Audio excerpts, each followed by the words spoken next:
Soyons saints, en partenariat avec Magnificat. Nous souhaitons une belle fête aux Nathalie, aux Natacha et aux Thalia.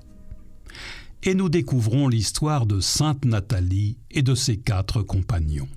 En 852, la persécution contre les chrétiens de Cordoue, déclenchée par le calife Abd al-Rahman II, fait rage. De nombreux habitants, terrifiés, choisissent de se faire passer pour des musulmans. Nathalie, son mari Aurèle, ainsi que leurs cousins Félix et Liliose, agissent de cette manière tout en vivant leur foi discrètement. Mais un jour, Aurèle croise dans la rue un chrétien. Il est nu et juché à l'envers sur un âne. 2 bourreaux l'escortent en le fouettant, tandis qu'un crieur public le tourne en ridicule. Aurèle est tout retourné devant ce sombre spectacle.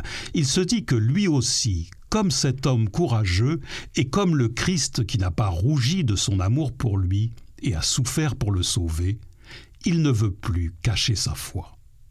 Avec Nathalie, ils cessent dès lors de faire semblant et pratiquent ouvertement leur foi.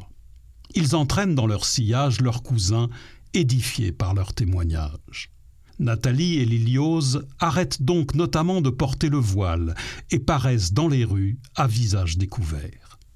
Ils sont alors tous arrêtés sous ce prétexte avec un diacre d'origine syrienne, Georges, qu'Aurèle abritait sous son toit. Dans leur prison, ils ne cessent de louer le Seigneur malgré l'incertitude de leur sort. Puis ils sont interrogés et sommés de renier leur foi. Georges, qui craint que sa qualité d'étranger ne l'empêche de mourir martyr avec ses camarades, se met à insulter copieusement le prophète, tant et si bien qu'il peut connaître le même sort que les 2 couples. Condamnés tous les 5, ils seront décapités le 27 juillet 852.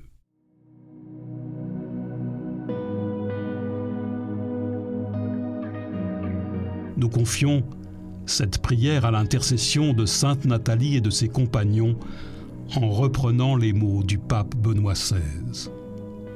Que le Seigneur offre la grâce de la persévérance à toutes les communautés chrétiennes qui souffrent la discrimination et la persécution. Qu'il inspire les responsables politiques et religieux à s'engager pour le plein respect de la liberté religieuse de tous.